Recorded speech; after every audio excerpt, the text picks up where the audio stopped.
tous ceux qui veulent l'unité africaine, qui sont passionnés par l'Afrique, restez jusqu'à la fin de cette vidéo. J'ai récemment découvert un site qui rassemble les Africains et prône le panafricanisme, le réel panafricanisme.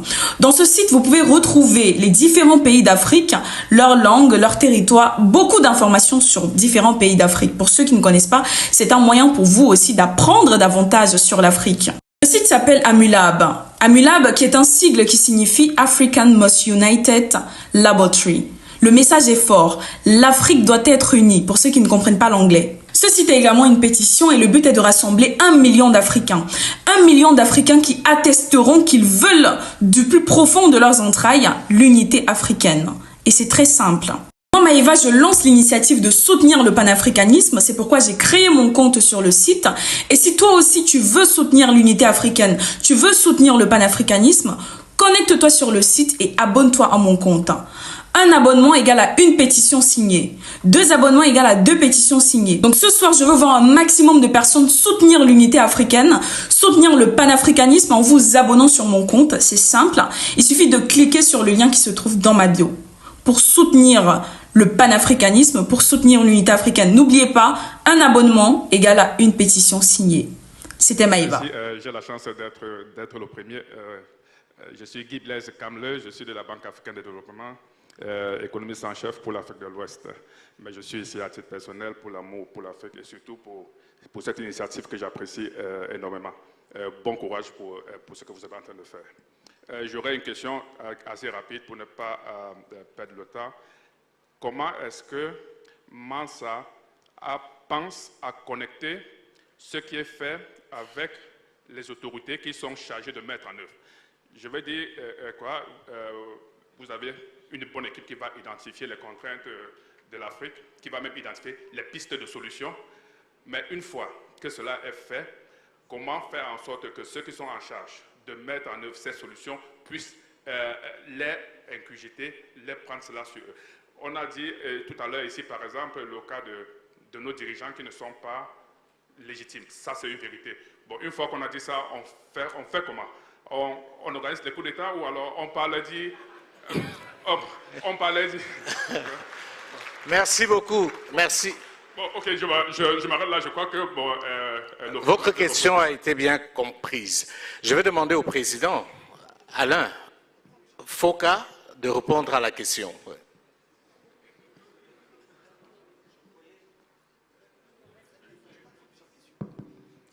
Je croyais qu'on avait dit qu'il choisirait qui répondrait à la question. Comme il n'a pas choisi, j'étais démocratiquement choisi. C'est ça la démocratie. Mais je croyais que tu n'étais pas spécialement amoureux de la démocratie. Ça, c'est notre démocratie. Bien, c'était quoi la question en fait? Alors, comment est-ce que le produit de Mansa va être inséminé auprès des décideurs? Parce qu'en fait, on a beau faire ce qu'on fait là, mais personne parmi nous ici n'est chef d'État, encore moins ministre. Comment on fait? Heureusement, on n'est pas chef d'État, on peut proposer, et en toute liberté. Donc je crois que la société évolue à un rythme impressionnant, où hier, il y avait les autres, c'est-à-dire les grandes puissances, qui imposaient leur point de vue à nos dirigeants, et eux qui exécutaient, qui étaient ceux qui exécutaient les basses œuvres. Ils étaient aux ordres. Quand je dis hier, ça existe encore aujourd'hui. Il n'y a qu'à voir ce qui se passe en Afrique de l'Ouest, où on leur demande de faire la guerre à leurs propres frères. Mais aujourd'hui, il y a une opinion publique qui est née. Et cette opinion publique est tellement forte que ces chefs d'État sont obligés d'écouter l'opinion publique. Nous sommes du côté de l'opinion publique. Et nos résolutions, nos propositions seront portées par cette opinion publique. Parce que nous savons que aujourd'hui, quand l'opinion publique a adopté quelque chose, les chefs d'État n'ont plus le choix. Ça s'impose à eux. Donc, je pense aujourd'hui que c'est vous, notre support, pour pouvoir transmettre ces décisions, ces choix, ces résolutions, les conclusions de ce travail aux dirigeants qui seront obligés, contraints de les accepter. Parce que sinon, le vent qui souffle va les emporter. On n'a qu'à voir aujourd'hui. Il suffit que le vent souffle fort pour que nos amis en uniforme sortent des casernes. Hein? Je l'ai dit, quand on parle de coup d'État, généralement, on ne voit que lorsque les hommes en treillis sont arrivés à la télévision pour parler. Mais les Maliens qui sont là savent très bien que c'est parce que les gens sont sortis dans la rue que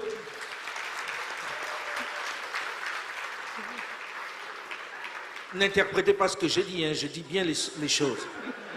Je dis bien que le président Ibrahim Boubacar Keïta a été chassé par la rue, pas par les militaires. Il faut qu'on soit clair. Les militaires n'ont fait qu'exécuter ce qu'une certaine rue avait décidé. Et c'est de plus en plus cela. Et je pense que les dirigeants que nous aurons ont intérêt à écouter la rue plutôt que Paris, Londres ou Washington. Parce que nous proposons quelque chose à la rue. Merci. Merci Alain. À quoi servent les présidents de la République dans nos pays d'Afrique? Nous n'avons aucun moyen de contrôle sur des dirigeants qui sont là, mais de véritables monarques qui règnent sans véritable contrôle, sans véritable contre-pouvoir. Sont-ils les principaux responsables de notre échec? Ne devrait-on pas se passer de cette fonction qui concentre tous les pouvoirs? À quoi servent les élections organisées à grands frais lorsque 2 fois et demi sur 3, le vainqueur est connu d'avance? C'est celui qui organise qui gagne. À quoi servent ces scrutins lorsqu'ils se tiennent presque toujours dans la contestation, trop souvent dans la violence et la division? La première chose, c'est d'arrêter avec ces cycles électoraux interminables qui ne produisent rien de bon. Nous faisons des élections pour élire les mêmes gens depuis des années.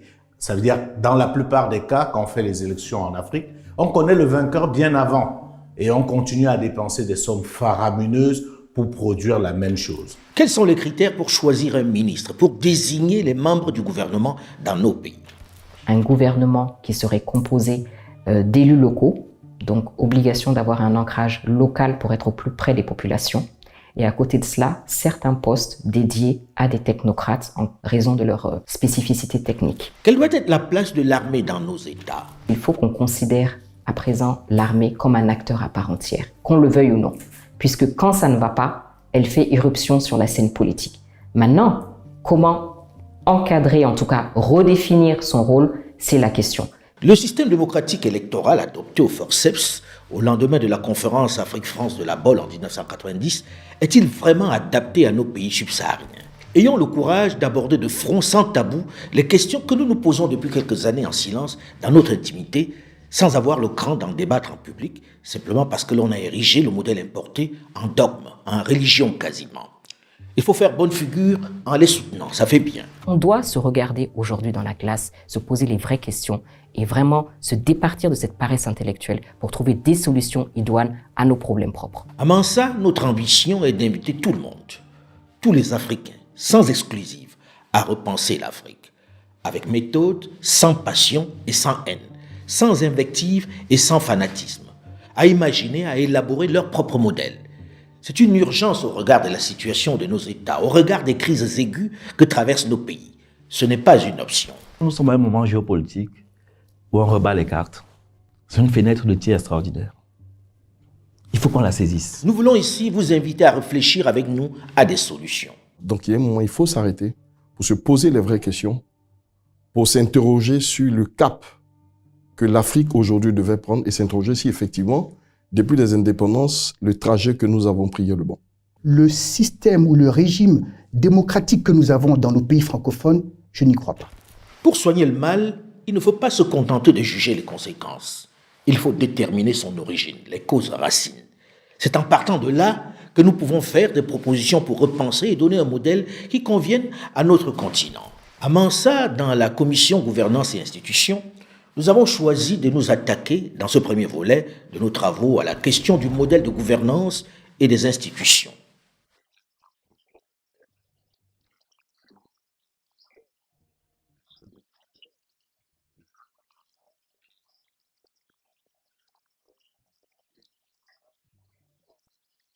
À la faveur de cette conférence de la Baule qui mettait fin au système de parti unique et des grands timoniers installés au lendemain des indépendances, nous sommes entrés au début de la décennie 1990 dans une nouvelle ère, celle de la démocratie sur laquelle nous fondions tous nos espoirs, tant elle avait été bien vendue. Elle devait apporter la paix, la liberté, la croissance, l'égalité. 34 ans après, il est peut-être venu le moment du bilan. Surtout au regard des turbulences que traverse notre continent de part en part. 30 ans a l'air de rien, mais en même temps, c'est beaucoup. Parce que si vous faites le bilan de ces 30 dernières années, c'est une véritable catastrophe. Et vous verrez que dans plusieurs secteurs, ces pays qui ont adopté sans réfléchir ce modèle sont plutôt en train de régresser. On a perdu des vies humaines à un nombre incalculable. Le plan de développement n'a jamais pu être mis en place. On se trouve dans une posture où on a l'impression, et on peut le dire, que c'était mieux avant, à l'époque où on était dans les partis uniques, où on avait des présidents qui étaient des véritables bâtisseurs. Quand vous prenez des pays comme le Cameroun, la Côte d'Ivoire, vous voyez très bien qu'à l'époque du parti unique, il y avait des véritables projets. Depuis que la démocratie est arrivée dans ces États, c'est impossible de faire des choses dans la durée parce qu'on a enclenché un cycle de renouvellement permanent qui fait en sorte que ces pays-là ont régressé. C'est quelque chose qui nous est totalement étranger, que nous n'avons pas pu nous approprier puisque ça ne nous correspond pas. Donc c'est clair que ça ne peut pas fonctionner. La priorité, c'est de s'attaquer au modèle démocratique qui a été importé et imposé aux États africains et qu'ils ont accepté comme une éponge sans jamais la questionner. C'est par ça qu'il faut commencer et se poser les bonnes questions. Qu'est-ce que ce modèle nous a apporté depuis 30 ans? C'est la question centrale. Une fois qu'on a répondu à cette question-là, on va se dire simplement, on ne peut pas continuer à faire la même chose chaque fois et espérer un résultat différent. C'est évident, ça ne marche pas. Mais nous sommes déjà dans le chaos. Maintenant, il faut que nous en sortions. Il faut que nous en sortions avec nos propres réponses. L'Afrique en général, et la région francophone plus que les autres, est malade de sa gouvernance. Et c'est clair pour tous, le résultat est largement négatif. Lorsque l'on regarde les chiffres et les indices de croissance, la population s'est paupérisée. Les jeunes sont désenchantés. La crise est de plus en plus aiguë. Les écoles qui autrefois offraient vermifuges, vaccins et autres comprimés de Nivaquine ressemblent à des écuries mal entretenues où le maître, les enseignants, impuissants, sont devenus des gardiens d'enfants et leur souffre-douleur. Bref, la situation économique et sociale s'est détériorée, presque partout. De nombreuses nations ont même basculé dans la guerre. Bref, le bilan, quoi que l'on puisse en dire, n'est pas bon. On ne dit pas que la démocratie soit mauvaise, non. Elle marche chez les autres. Mais c'est le fruit de leur histoire, de leur civilisation. La seule voie par laquelle les peuples s'expriment pour faire le choix de leur gouvernant, c'est pas la démocratie, c'est pas le vote.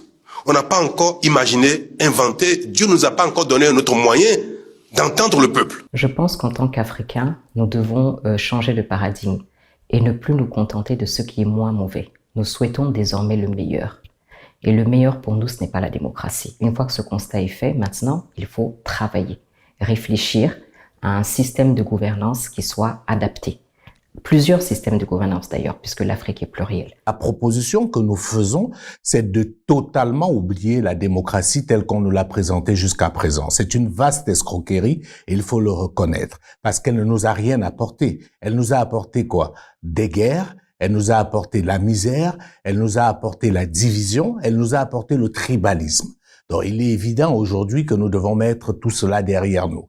Il nous faut inventer un nouveau modèle qui soit au service d'une vision que nous aurons définie afin pour nous d'avoir des leaders charismatiques. La grande erreur que nous avons faite, c'est d'essayer de faire table rase de qui nous étions à partir justement de la colonisation. Nous avons mis sous le boisseau tout ce qui était propre à nous en termes de culture, de valeurs, de légitimité traditionnelle et nous nous sommes appliqués à construire un système qui nous était totalement étranger. Le modèle électoral démocratique tel qu'il est appliqué en Afrique depuis le fameux discours de la boule est, pour parler de manière très simple et très claire, un véritable jeu de dupes. C'est un poker menteur entre nos dirigeants, nous-mêmes, entre nos dirigeants et les influences extérieures. C'est un système purement électoraliste qui est basé juste sur des élections dont la sincérité peut être mise en doute. Nous devons arrêter avec les plâtrages habituels qui ne font qu'au mieux retarder les métastases lorsqu'elles ne les précipitent pas. Ce que nous disons à Mansa, c'est clair. On ne peut pas faire la même chose chaque fois, espérer un résultat différent. Le bilan est catastrophique. La démocratie occidentale africanisée, c'est un échec. Il n'y a pas besoin d'être un spécialiste pour le voir, les faits sont là. Nous avons perdu énormément de vies humaines. Nous avons perdu énormément d'argent. Demandez-vous seulement ce qu'on aurait pu faire comme hôpitaux, comme routes, comme universités, avec tout cet argent qu'on a dépensé dans des élections aujourd'hui. Vous avez des pays où le chef de l'État est là depuis 42 ans et on organise des élections tous les 5 ou tous les 7 ans. Comment est-ce qu'on peut expliquer cela? Donc je pense qu'il faut qu'on arrête avec des jugements de valeur et qu'on s'intéresse désormais aux jugements de réalité. La réalité, c'est qu'il faut changer et changer tout de suite. Alors, quelles sont les causes racines de cet échec sur lesquelles tous sont désormais d'accord au sud du Sahara? Repenser aux institutions et à la gouvernance de façon efficace exige que l'on s'intéresse d'abord à l'homme africain. C'est de sa nature, de son mode de pensée que doit jaillir son modèle. C'est de son état d'esprit que doit se construire son type d'administration de la société. Et même s'il doit y rajouter des influences extérieures qu'il trouve bénéfiques, il doit d'abord se retrouver ou au moins redéfinir son identité. Le miracle, c'est que des gens aient réussi à faire ça. Les gens ont réussi à penser en dehors d'eux-mêmes. C'est quand même un exploit que les colons nous ont amenés à faire et qu'on n'en revient presque pas. L'Africain en général et le subsaharien en particulier est le seul peuple au monde que l'on a réussi à convaincre qu'il ne peut se définir que par rapport à son bourreau, qui déploie toute son énergie pour être accepté de l'autre. Il consacre toute son intelligence par l'éducation, par son mode de vie, par sa consommation, par sa culture, pour ressembler à son maître d'hier. Nous adoptons facilement les cultures des autres, nous ne nous approprions pas la nôtre. Ça devient exotique même pour nous de manger africain. Alors pourquoi voulez-vous que maintenant que celui qui est lambda puisse dire que ça, c'est l'avenir, avec ça, je suis un homme respectable, je suis un homme du 21e siècle. Il est important aujourd'hui que nous réalisions qu'il est totalement inconcevable pour moi de dissocier la culture, l'héritage culturel de l'éducation que nous voulons donner à nos communautés. Une acculturation qui doit être le premier des chantiers dans la reconstruction de l'Afrique. Ce crime qui a fait de nos cultures, de notre vieille civilisation, des superstitions dont nous avons honte, qui a clochardisé nos divinités, nos rois, nos légitimités, les gardiens de notre civilisation, doit être le premier chantier. Comme disait l'historien burkinabé Joseph Kizerbo, une personne sans identité est comme un ustensile que n'importe qui peut utiliser. Certains disent que les jeunes nés après la colonisation n'en sont pas affectés, qu'ils sont débarrassés de ces complexes. Si, ils le sont malheureusement. L'enfant est forcément affecté par l'éducation que lui donnent ses parents, mais également par le milieu dans lequel il évolue. Et si le parent a perdu ses repères, s'il est paumé, il le sera davantage, puisqu'il s'agit d'abord de retrouver son identité réelle. Et si les parents, complexés, blessés par les violences de l'histoire, ont honte de leur transmettre les valeurs africaines, alors on fait de cette jeunesse des acculturés ou des assimilés dans leur lieu de vie. On en fait des bounty, pour reprendre une expression qui leur est propre. Des êtres mimétiques qui répètent et appliquent parfois avec zèle pour se faire accepter ce que le maître d'hier a imposé à ses parents comme modèle. Difficile dans ce cadre-là de revendiquer son identité, de se définir comme africain. Dans ce crime de colonialisme, il y a une originalité que le président Bouteflika a raison de souligner aujourd'hui, c'est l'agression culturelle. Dans la colonisation, la religion locale est devenue une superstition. La culture locale est devenue du folklore. La langue locale a été traitée comme un patois. Et c'est sur ce cimetière culturel que les autres essayent d'imposer leur culture et leur tradition. Cette agression culturelle est aussi grave que l'agression contre la personne physique. Solzhenitsyn dit « Les Allemands et les Russes ont récupéré plus facilement après la chute du totalitarisme que les colonisés après la chute de la colonisation. » Et pourquoi ? Parce que l'identité culturelle des Russes, l'identité culturelle des Allemands, sous le totalitarisme, n'était pas niée. C'était au contraire exalté, déformé, mais exalté. Tandis que dans les pays coloniaux, c'est l'identité culturelle qui est niée. Il est temps de restaurer cette histoire avec ses hauts et ses bas, avec ses faiblesses, mais également ses forces. Civilisation riche, mais piétinée, méconnue et meurtrie. Nous avons essayé les solutions importées. Nous avons vu leurs limites. Maintenant, il faut que l'on essaie les solutions endogènes. Et comment le pouvoir était mis en place, contrôlé, réglementé, entouré par les légitimités. Donc revenons aux sources Et je ne pense pas que ceux qui ont favorisé le succès de nos empires, etc., même si les réalités sont différentes aujourd'hui, se sont profondément trompés. Je ne pense pas. Donc je dis aujourd'hui, si l'Afrique veut construire un modèle proche de sa réalité, il faut faire un retour et même un recours à notre histoire, à notre passé. Voir ce qu'on a fait à l'Empire du Mali, voir comment fonctionnaient toutes ces entités qui avaient des mécanismes tellement sophistiqués que les autres ont repris et nous font croire qu'ils sont à l'origine de ces mécanismes-là. On veut un système de gouvernance qui est calqué sur nos valeurs intrinsèques, nos valeurs traditionnelles. On a eu des royaumes, on a eu des organisations qui ont marché dans ce continent avant que le colon ne vienne. Il faut répartir et se ressourcer de ces organisations-là. La chance que nous avons, c'est que nous n'avons pas perdu cet aspect des choses. Aujourd'hui, nous reconnaissons que ces légitimités ont un impact, un ascendant sur leur communauté. Chacun de nous sait qu'il doit respect aux chefs traditionnels. C'est quelque chose que nous n'avons pas perdu et nous devons à présent remettre ces légitimités au centre du jeu. L'Afrique n'a pas commencé à exister avec la colonisation. L'Afrique a une histoire pleine et riche, avec des grands empires, avec des grands royaumes, qui avaient des modèles de développement assez élaborés, qui avaient des systèmes politiques suffisamment efficaces. On peut aller puiser dans ces modèles-là pour s'inspirer, tout comme on peut aller regarder ailleurs ce qui marche. La Chine, c'est une démocratie à la chinoise, contextualisée par rapport à leur histoire, par rapport à leurs valeurs, par rapport à leur culture. Et ils ont réussi avec cela à construire la plus grande puissance économique du monde aujourd'hui. Quand vous regardez les pays du Golfe, ce ne sont pas des démocraties. Ils ont choisi un système politique qui, selon eux, était le mieux adapté à leur vision, le mieux adapté à leur progrès. Il n'y a qu'en Afrique où on a un système qui ne correspond à rien, qui ne repose sur aucune vision. Donc il faut aller justement dans l'histoire du continent africain et regarder aussi ce qui se fait ailleurs et qui marche, créer une combinaison, mais surtout ne pas se contenter de ce qui a été imposé. Ça ne marche pas et les faits sont là pour le démontrer. Très souvent, lorsque l'on parle de tradition, de civilisation africaine, de nos us et coutumes qu'il faut restaurer, qu'il faut valoriser, nombreux sont encore ceux totalement inconsciemment formatés par nos vies, par l'hégémonie de la civilisation occidentale, qui y voient un fantasme ou un recul, qui perçoivent ceux qui la revendiquent comme des obscurantistes, qui y voient le refus de la modernité. Lorsqu'on nous parle d'archaïsme, quand on parle justement de remettre les légitimités traditionnelles au centre du jeu, mais je vous avoue que je suis étonnée. Pourquoi, comme d'habitude, ce sont les initiatives africaines que l'on tente de brider? Les monarchies qui sont justement au-dessus de la mêlée, mais qui règnent et qui veillent au respect des valeurs, au respect de la culture, de l'histoire de plusieurs pays européens.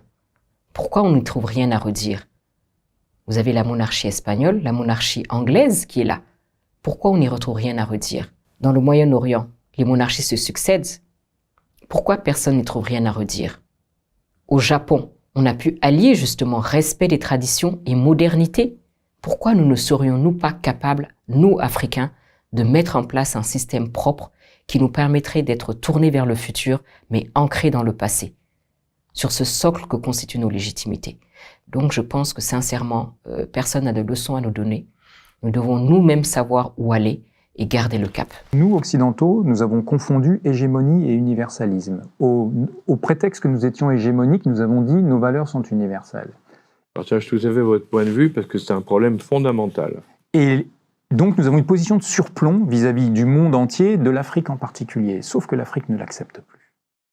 Et cette position de surplomb, il va falloir l'abandonner. Pour moi, la définition même de la modernité, c'est la capacité d'une société à répondre aux défis auxquels elle est confrontée par des solutions qui lui sont propres. En réalité, le bien-être, le progrès, c'est par rapport à sa propre trajectoire historique et civilisationnelle. Ce n'est ni un make-up ni une grève. C'est vraiment quelque chose qui part de vous-même pour vous passer d'un stade à l'autre. La démocratie n'a pas un seul modèle d'être réalisé dans de différents pays. Chaque pays doit l'adapter à leur propre situation. Le but de la démocratie, c'est le développement du pays. C'est l'amélioration de la vie du peuple. C'est le but de la démocratie. Sinon, à quoi ça sert? Nous devons à présent nous débarrasser de nos complexes et de notre paresse intellectuelle. De la même manière que ceux dont nous avons copié le système ont réfléchi pour mettre en place un système qui leur convenait, eh bien, nous-mêmes, nous allons faire de même. Nous allons faire un mix entre nos besoins contemporains et cette sagesse ancienne. C'est une urgence de restaurer nos traditions, nos cultures. Et cette ambition passe par ceux qui, malgré leur marginalisation, restent respectés ou au moins redoutés de la plupart des subsahariens. On se cache pour les voir, mais on s'en remet à eux lorsque l'on est en situation de drame. Nos rois, nos légitimités traditionnelles, gardiens de nos valeurs, que l'on ne consulte que dans des situations de blocage, comme on l'a vu récemment dans la crise de la CEDEAO avec le Niger. Les chefs traditionnels ont été dépêchés à Niamey pour négocier. Sans eux, il est à craindre que les turiféraires de la violence, certains chefs d'État de la CEDEAO, notamment le Nigeria, auraient contre toute logique fait la guerre à leurs voisins nigériens au mépris des liens séculaires. Les légitimités traditionnelles sont toujours au centre du jeu, qu'on le veuille ou non. On les marginalise, mais lorsque on se retrouve face à une situation difficile, vers qui on se tourne, justement, ces légitimités. Comment utiliser de manière vertueuse les chefferies, les pouvoirs traditionnels? Je crois qu'un conseil de sage, un conseil de chef coutumier reconnu par tous en termes de morale, en termes d'éthique, pourrait aider à réguler cela. Ces légitimités sont le socle de nos sociétés. Aujourd'hui encore, si quelque chose a perduré, malgré tout ce qui s'est passé depuis ces années, c'est le respect qu'on accepte de devoir à ces institutions. Ces institutions qui sont issues de familles, donc de notabilité, elles tirent là de leur source de légitimité, ou alors elles sont gardiennes de certains savoirs, de certains savoir-faire, elles sont maîtres de la brousse, maîtres de la forêt, etc. Ou elles sont des légitimités qui tirent également leur autorité d'essence religieuse. Donc tout cela forme une communauté de ce qu'on appelle légitimité traditionnelle. On doit leur donner une place centrale. Tout à l'heure, on parlait des grands empires, des grands royaumes. C'était justement des légitimités traditionnelles. Nous avons, avec ces chefferies traditionnelles-là, des légitimités qui étaient quasiment incontestables. Légitimité traditionnelle, c'est notre épine dorsale. Pour Mansa, nous ne pouvons envisager de revoir la gouvernance, de repenser nos institutions en oubliant nos légitimités traditionnelles, gardiens des civilisations, protecteurs de nos valeurs et de notre identité. Elles ont été clochardisées par le pouvoir politique, il faut le dire, parce que nos pouvoirs politiques et administratifs qui ont suivi la période coloniale ont poursuivi ce travail de sape. En les marginalisant, en les clochardisant, on ne se souvenait de l'existence de ces légitimités qu'au moment des élections. Pour avoir une sorte d'onction morale, à faire une photo avec le chef, ça valait tous les clichés pour convaincre l'électorat. Il s'agit de sortir les rois, les légitimités traditionnelles de ce ghetto dans lequel les pouvoirs publics, peu soucieux du poids des traditions, les ont installés, de leur donner une place centrale. Il faut les réhabiliter à travers nos textes. C'est-à-dire qu'il ne s'agit pas d'une reconnaissance comme cela. Il faut que nos textes fondateurs reconnaissent leur place et disent justement quels sont leurs droits, quels sont leurs devoirs, quel est le respect qui leur est dû. Il faut absolument que les chefs traditionnels sortent du système politico-administratif. C'est pas leur place. Ils n'ont rien à y faire. Et c'est justement ça qui a contribué à dévoyer leur pouvoir et leur influence et à tuer leur légitimité. On doit leur donner une place qui est centrale. Aujourd'hui, Mansa propose un système de gouvernance original, disruptif, adapté à nos valeurs, à notre histoire, à notre culture.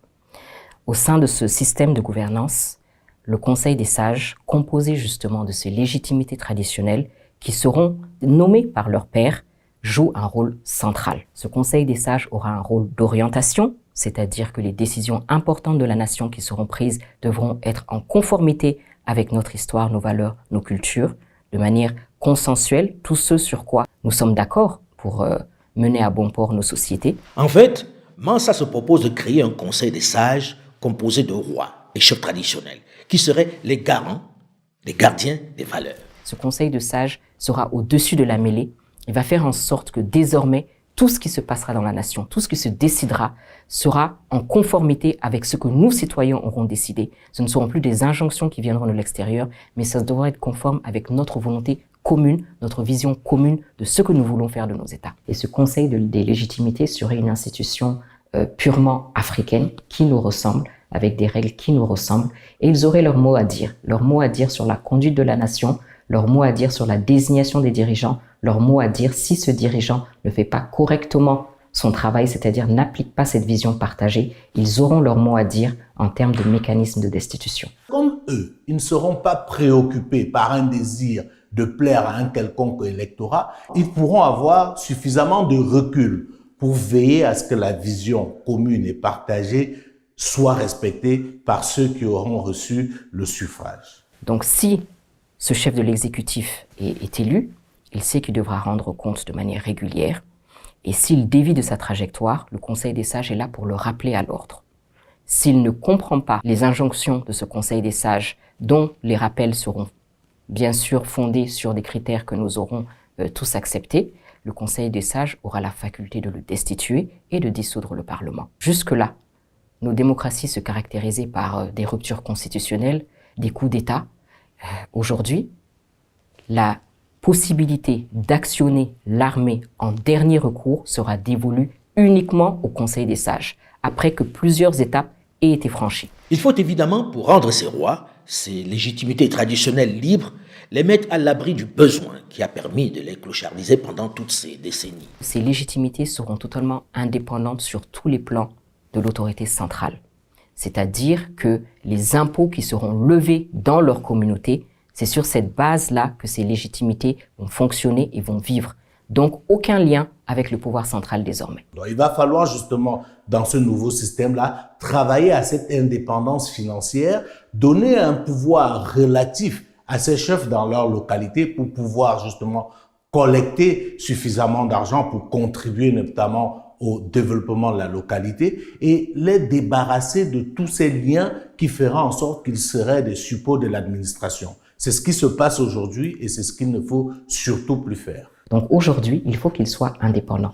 Plus ils seront indépendants du pouvoir central en termes financiers et autres, ils pourront à ce moment-là retrouver leur place et on pourra justement restaurer leur légitimité pleine et entière. En gros, les légitimités traditionnelles dans notre système de gouvernance doivent être mises au-dessus des politiques, des partis, des administrations, des associations et des jeux politiques, avec obligation pour eux de ne pas participer eux aussi aux jeux politiques, du tout. Elles peuvent trancher certains litiges, puisque nos populations comprennent mieux lorsque ces chefferies qui vivent au sein justement de ces communautés tranchent des litiges dont elles appréhendent mieux le contexte et les enjeux que certains textes qui allaient à l'instar de la démocratie nous ont été également insidieusement soufflés, tels que le Code Napoléon, etc. Donc elles auront un rôle au niveau de la justice, elles auront un rôle également au niveau du foncier. Nous savons que c'est une question éminemment difficile et importante aujourd'hui en Afrique. Une telle responsabilité ne peut être accordée sans contrepartie, évidemment. Nous avons des croyances qui sont fortes. Nous avons des valeurs qui sont fortes. Lorsque l'on parle aujourd'hui de redevabilité, mais nous faisons canonner encore un principe qui vient d'Occident. Cette redevabilité, nous la connaissons depuis des siècles. Cette redevabilité, c'est le respect de la parole donnée. Cette redevabilité, c'est la protection du nom de famille que nous portons, auquel nous ne voulons pas laisser une tache. Ces choses, nous les connaissons. À plus forte raison, les sages. Donc, entre eux, ils ont ces connaissances-là, cette charte-là, et ils savent que si l'un d'entre eux dévie, c'est l'équilibre social qui est remis en cause. Donc, je pense sincèrement qu'on peut leur faire confiance. On peut leur faire confiance parce que dans leur communauté, ceux qui auront été recensés auront fait preuve de droiture. Et je pense que cela peut être dupliqué au niveau de ce conseil. Et qu'est-ce que nous avons à perdre à essayer? Parce que comme le dit l'un de nos Mansa, mieux vaut se tromper sur la base de ses propres erreurs que sur celles d'autrui. Et pendant 60 ans, nous sommes en train de nous tromper sur celles d'autrui. Essayons autre chose, quelque chose qui nous est propre. Entre légitimité traditionnelle, il y aura un système tournant et il y aura une charte. Et nous savons quelle est la valeur des chartes traditionnelles dans nos sociétés. Celui qui ne les respecte pas sait à quoi il s'expose. Dans nos sociétés, il n'existe pas d'ancien chef. Le chef est là ou le chef est décédé. Donc ces chartes-là expliqueront de manière claire comment le pouvoir devra s'exercer, au sein de ce Conseil des sages, celui qui déviera sait à quoi il s'expose. Ce Conseil des sages devient de fait l'organe, le cœur de nos institutions, avec une présidence tournante à sa tête dans des modalités définies par chaque pays selon ses réalités. Il faut tout d'abord faire une cartographie de ces chefferies, puisque nous n'en avons aucune idée aujourd'hui. Plusieurs ont disparu, d'autres sont là mais fonctionnent très difficilement. Donc d'abord savoir où l'on en est. Faire une cartographie de ces chefferies-là, savoir justement quel est le périmètre géographique sur lequel elles peuvent justement influer. Donc ce sera sur la base d'une sorte de décentralisation, même si je n'aime pas beaucoup ce terme, nous pouvons trouver des termes qui nous correspondent mieux. Donc en tout cas, elles auront une influence sur un certain périmètre et ça, ce sera tout à fait compatible avec les fonctions régaliennes de l'État au niveau supra. Autre préalable avant de se lancer dans la profonde et urgente refonte institutionnelle, la vision. Rien de sérieux ne peut se faire sans un objectif bien déterminé.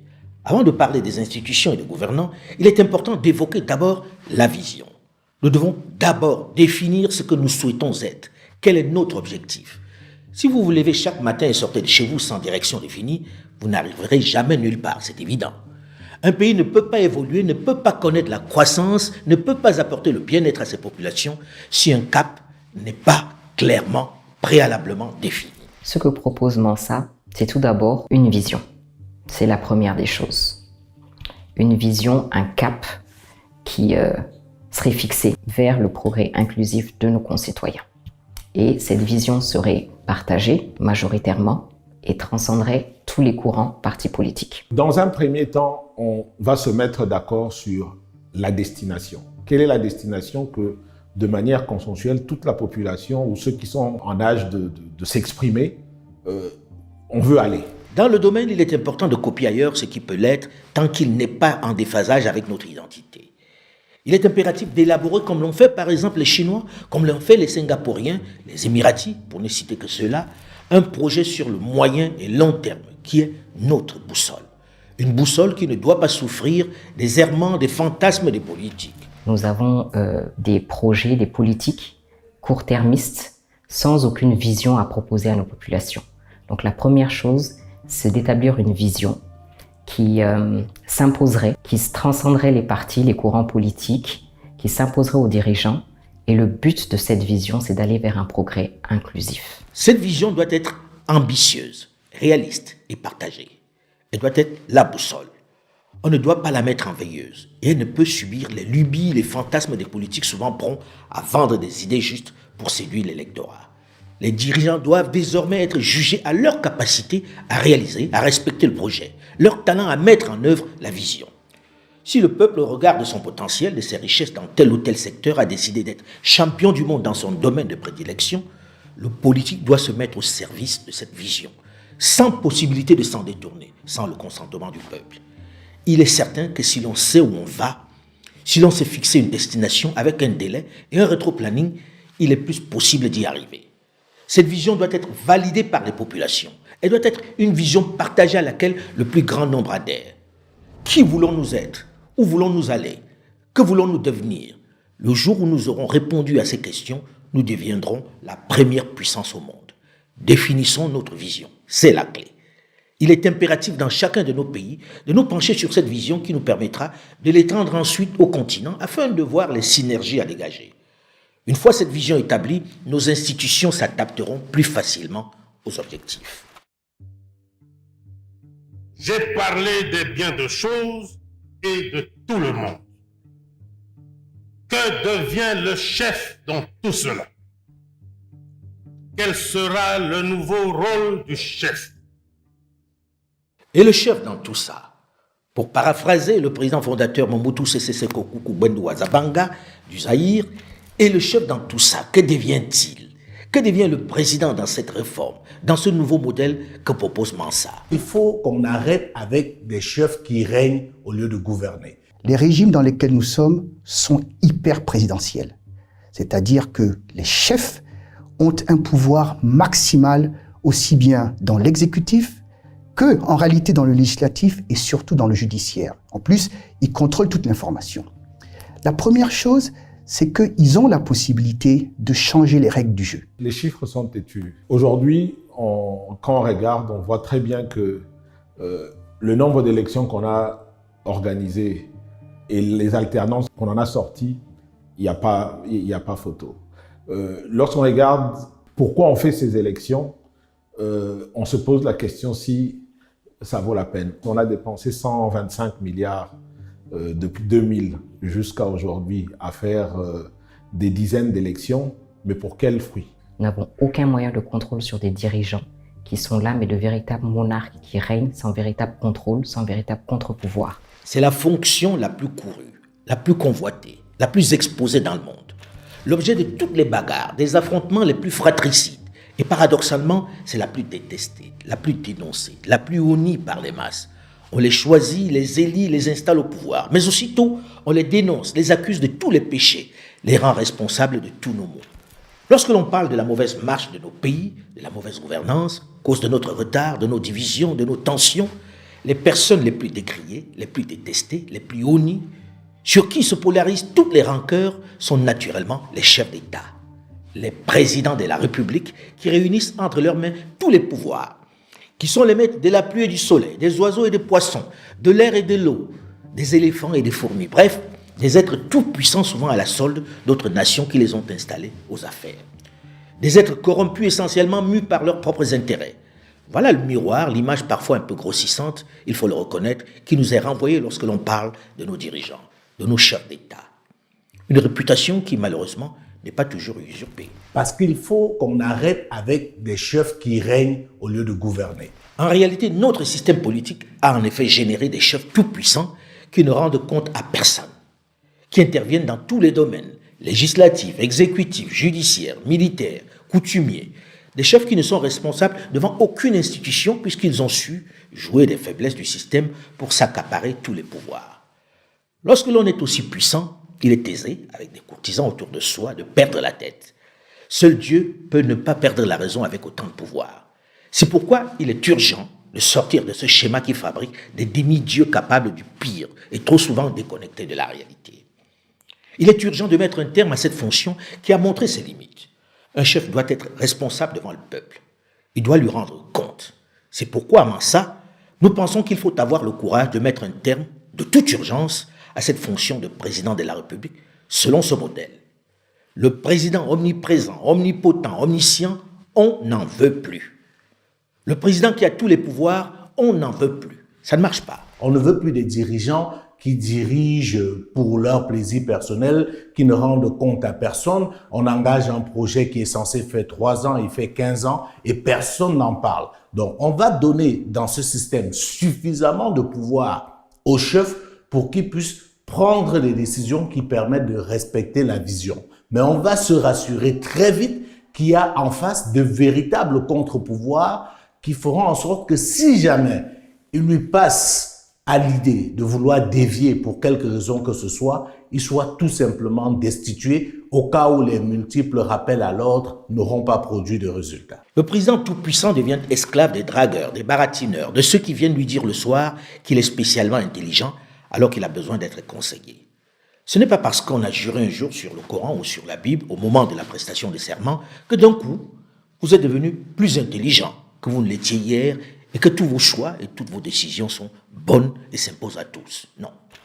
Une fois qu'ils sont élus pour 5 ans, ils sont quasi assurés qu'ils resteront au pouvoir au moins pendant cette période.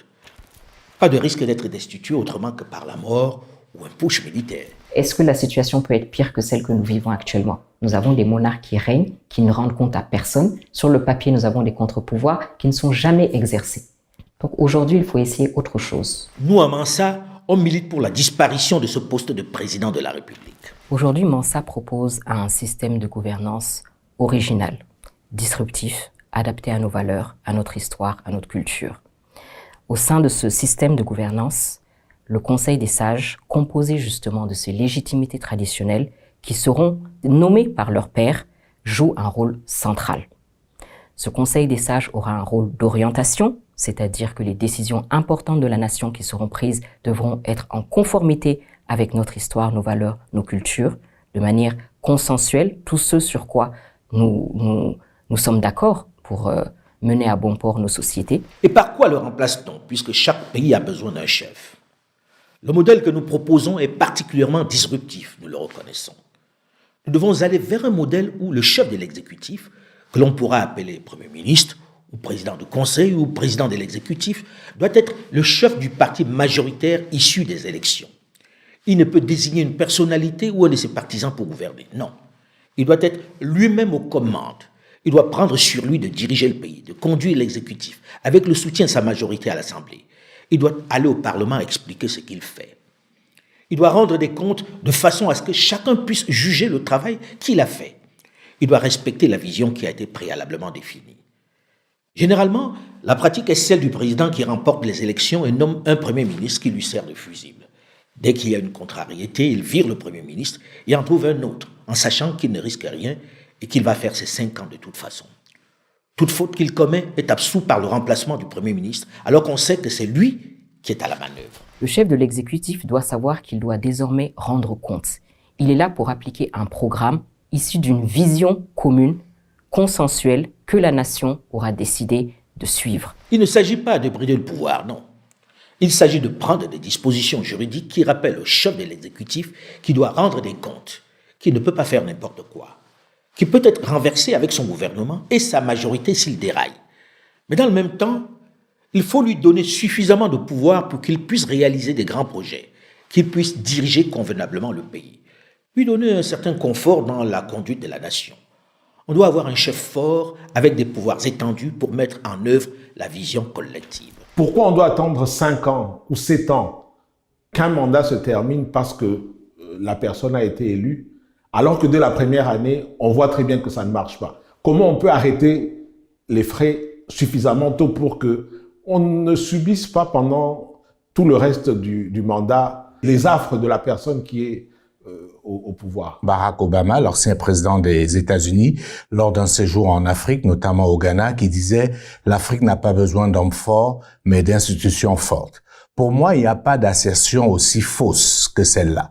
Parce que les institutions ne se font pas par elles-mêmes. Ce sont les hommes qui font les institutions. Donc moi, je dis, ce dont l'Afrique a le plus besoin aujourd'hui, ce sont des hommes forts.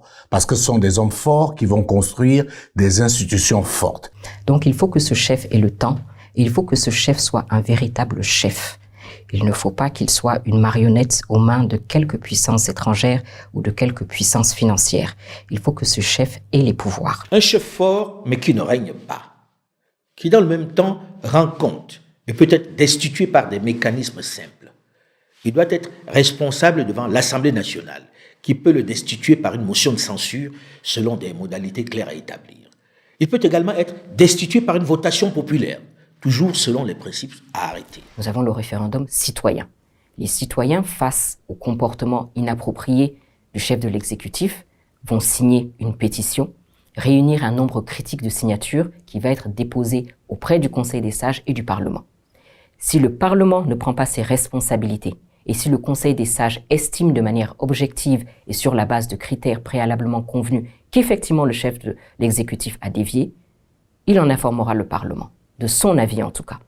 Si le Parlement perdure à soutenir le chef de l'exécutif dans cette trajectoire erronée, alors le chef de l'exécutif qui va continuer à s'accrocher à son pouvoir sera simplement destitué par le Conseil des sages et l'Assemblée nationale dissoute. Et nous aurons vers de nouvelles élections. C'est cela qui contraindra le chef de l'exécutif à rester attentif aux attentes du peuple. Et ce conseil de sages-là pourrait être, par exemple, l'endroit où le dirigeant élu vient prêter serment pour être adoubé par ceux-là qui sont garants de nos valeurs, qui sont garants de nos cultures. Et vous verrez que ça donnera également une légitimité supplémentaire aux dirigeants. L'une des nouveautés essentielles qui doit permettre de veiller au respect de ces prérogatives puise ses racines dans nos légitimités traditionnelles. Donc si ce chef de l'exécutif est élu, il sait qu'il devra rendre compte de manière régulière.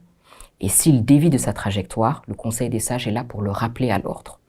S'il ne comprend pas les injonctions de ce Conseil des sages, dont les rappels seront bien sûr fondés sur des critères que nous aurons tous acceptés, le Conseil des sages aura la faculté de le destituer et de dissoudre le Parlement. Ainsi, le président du Conseil ou le président de l'exécutif, bref, le patron de l'exécutif, qui n'est plus le chef de l'armée, qui n'est plus le chef de la magistrature, qui est responsable devant l'Assemblée, devant les populations, qui peut être destitué en dernier ressort par le Conseil des sages et le chef de la majorité, et est celui qui conduit la politique du pays, mais également sa diplomatie. C'est lui le vrai patron, mais avec suffisamment de garde-fous et de contre-pouvoirs pour éviter les abus. Mais pour qu'il prenne cette fonction, il faut être passé par les élections. Les élections, un autre point de tension, autre point de violence et de division. On a installé au sud du Sahara francophone des démocraties électorales qui coûtent une fortune, sans presque jamais apporter de solution. Certains disent que la démocratie n'a pas de prix. C'est discutable. Petit inventaire.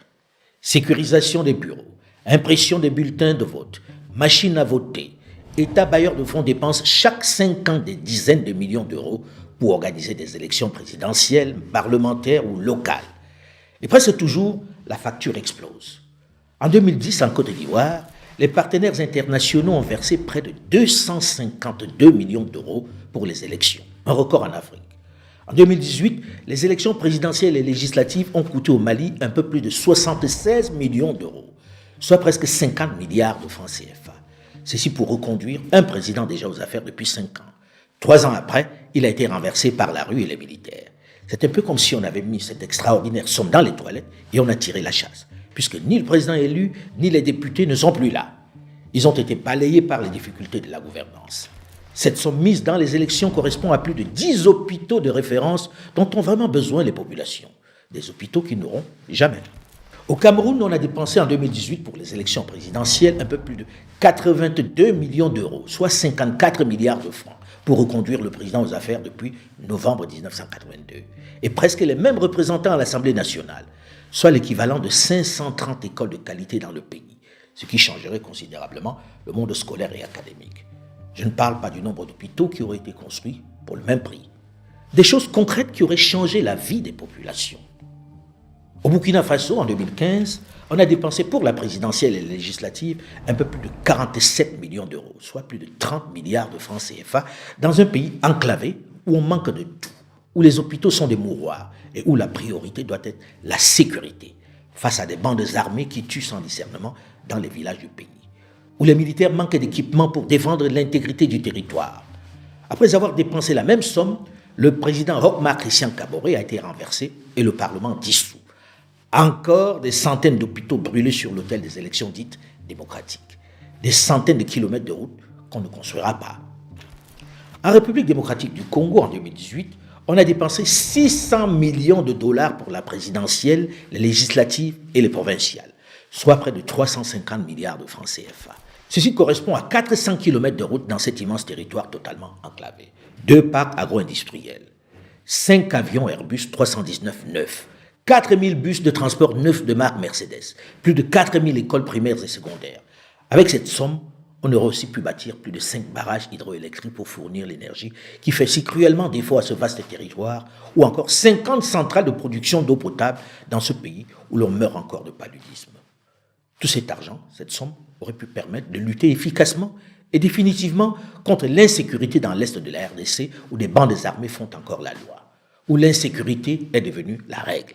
Il aura fallu après le scrutin plus de 2 ans de crise, de blocage, de tergiversation, de tractation, d'arrangement pour que le président élu, Félix Antoine Tshisekedi, à la tête d'une union sacrée et hétéroclite, puisse enfin prendre les rênes du pays. On vient de boucler les élections à RDC en décembre 2023, montant plus d'1 milliard de dollars pour reconduire le président Félix Antoine Tshisekedi Tshilombo. Et l'enjeu finalement était d'éviter les violences post-électorales. Heureusement, on n'a pas déploré de morts ce coup-ci, ce qui est une grosse satisfaction.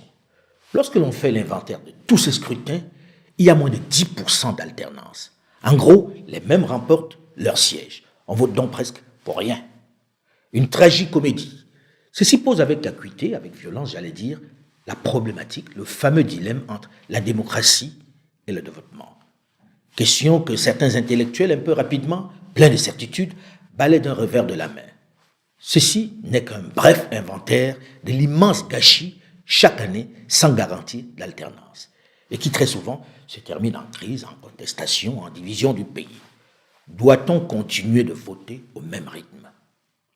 À quoi servent réellement ces scrutins qui reconduisent les mêmes aux affaires? Pour quel résultat?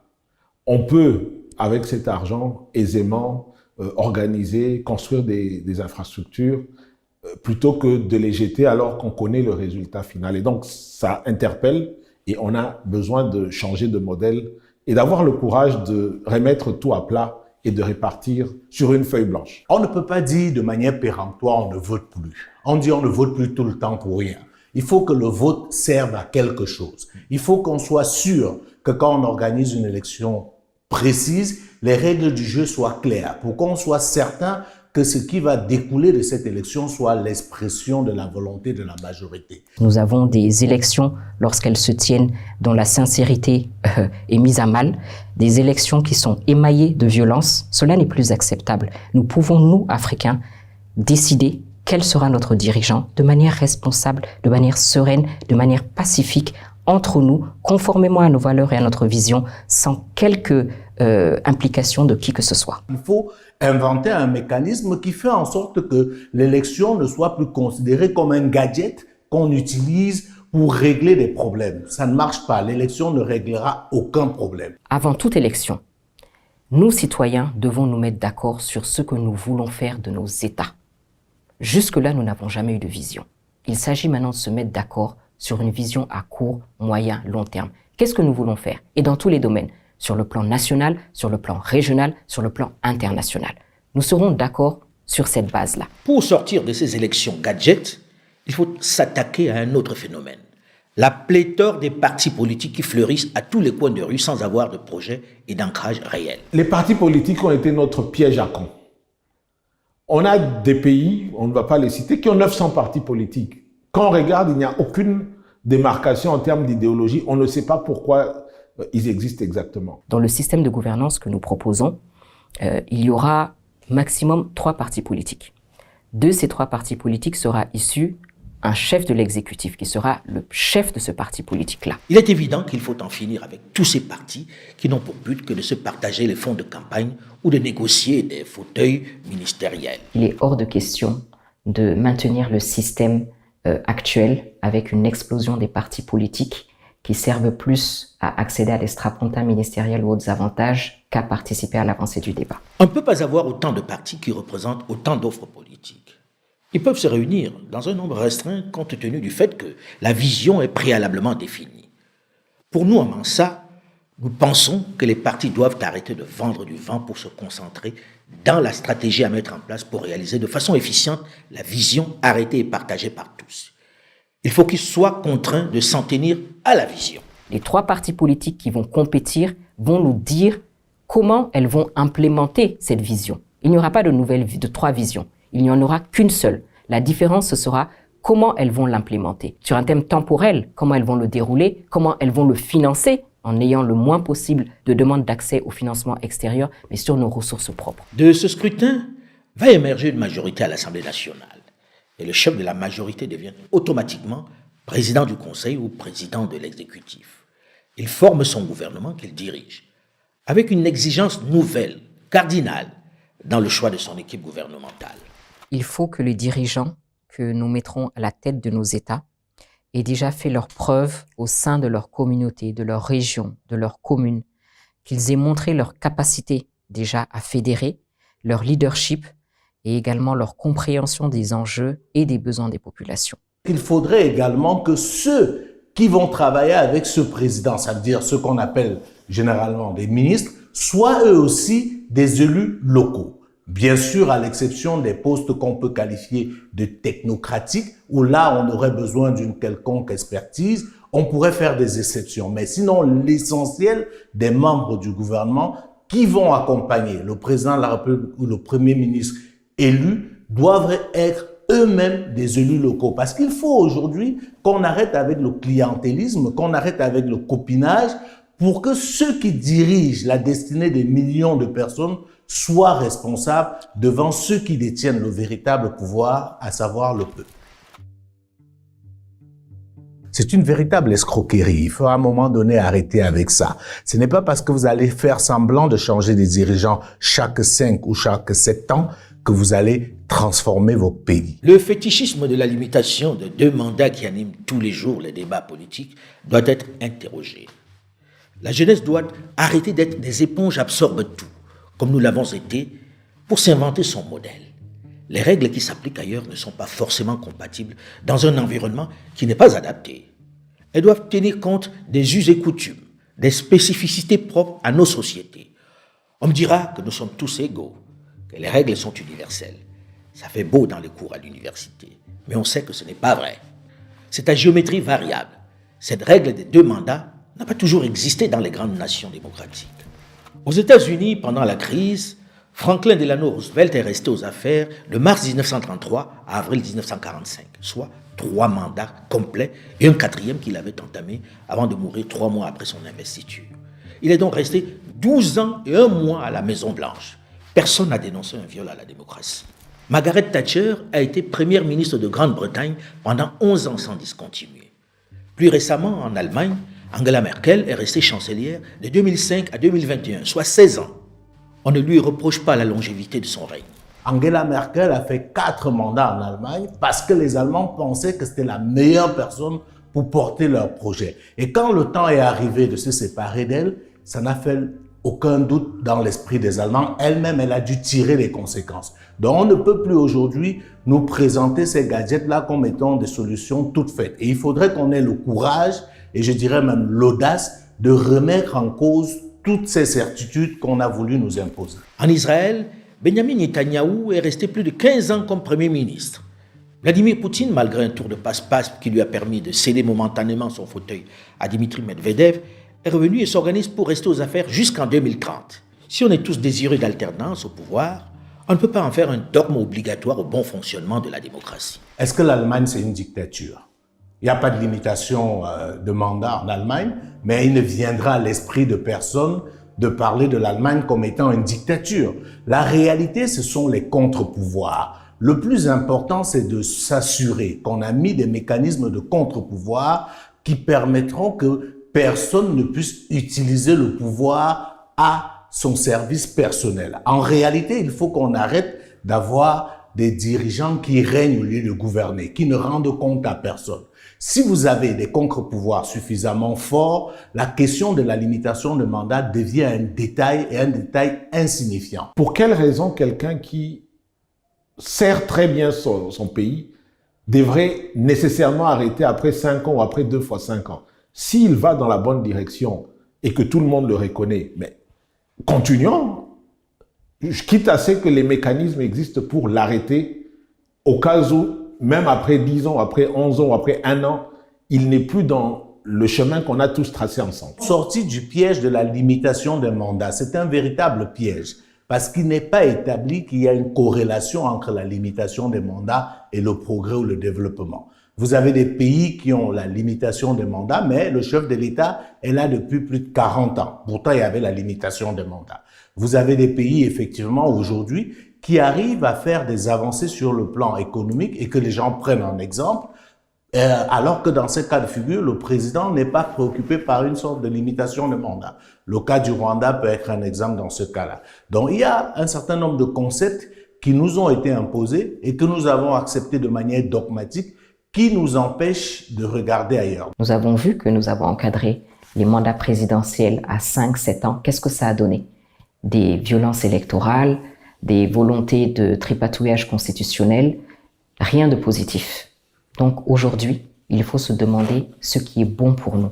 Et ce qui est bon pour nous, c'est de donner le temps à un dirigeant de dérouler le programme conformément à la vision que nous aurons adoptée. Donc, il n'est plus question pour nous de parler de limitation de mandat parce que ce qui nous importe, c'est que le dirigeant fasse ce que nous souhaitons. S'il ne le fait pas, nous mettrons un terme à son mandat, mais selon une procédure que nous aurons nous-mêmes acceptée. La limitation des mandats est certes souhaitable, mais elle ne garantit pas pour autant la bonne gouvernance. Ayons le courage d'affronter cette vérité. Mais il faut le préciser de suite, sans ambiguïté. La longévité au pouvoir n'est pas non plus un gage de succès, non. Elle peut être un réel frein pour la croissance pour peu que les leaders n'aient aucune vision, aucun réel projet. Il suffit pour s'en convaincre de regarder les pays d'Afrique centrale où l'on bat des records de longévité aux affaires. Guinée équatoriale, Cameroun, Congo, pour ne citer que ceux-là. On ne peut pas parler de succès ou de croissance. La croissance n'est pas vraiment au rendez-vous, c'est un fait. Ils sont aux affaires depuis plusieurs décennies, pourtant ils n'ont toujours pas transformé leur environnement. Mais dans le même temps, il faut sortir des cycles électoraux à répétition et donner le temps aux dirigeants élus de travailler. S'ils donnent des résultats positifs, on les garde, on les reconduit. S'ils ne sont pas à la hauteur, on fait marcher les mécanismes de destitution. Il ne faut pas avoir de limitation de mandat. Par contre, il faut avoir des mécanismes d'arrêt de mandat à n'importe quel moment pour arrêter les frais au cas où on dévie. Et l'armée dans tout ça, que devient-elle? L'armée qui a le pouvoir du feu et qui est si souvent entrée dans le jeu politique, quel est son rôle? Il est impératif de lui définir clairement une place. À Mansa, nous travaillons déjà sur la question afin d'en finir avec cette situation de clair-obscur. Ce travail, ces idées qui visent à repenser l'Afrique, nous vous les proposons afin que vous puissiez, à votre tour, l'enrichir de vos réflexions, sans tabou et sans peur. Et ça ne va pas être facile, parce qu'on va s'attaquer à des dogmes, on va s'attaquer à des certitudes, on va forcément subir des critiques acerbes, violentes, mais on est prêt. Parce que ce qui nous guide, en fin de compte, c'est la restauration de la dignité africaine. Ce qui nous guide, c'est de pouvoir avoir le sentiment d'avoir, ne serait-ce qu'un temps soit peu, contribué à l'émancipation de notre continent. Votre contribution est importante pour changer les paradigmes, pour repenser notre Afrique. L'essentiel, en fin de compte, c'est qu'il y a un problème à régler. Comment faire pour que ceux qui ont la destinée de leur population travaillent pour ces populations? Pour le moment, c'est pas le cas. Comment faire pour que les dirigeants soient désormais légitimes et vertueux? Pour le moment, c'est pas le cas. C'est pour cela que nous, ce qui nous intéresse ici, c'est de dire, on ne va pas s'inscrire dans une logique de respecter un cahier de charges fixé par d'autres. On va s'inscrire dans une logique de proposer un modèle adapté à nos réalités et il pourrait être challengé. Il s'agit de ne plus laisser les autres penser à notre place.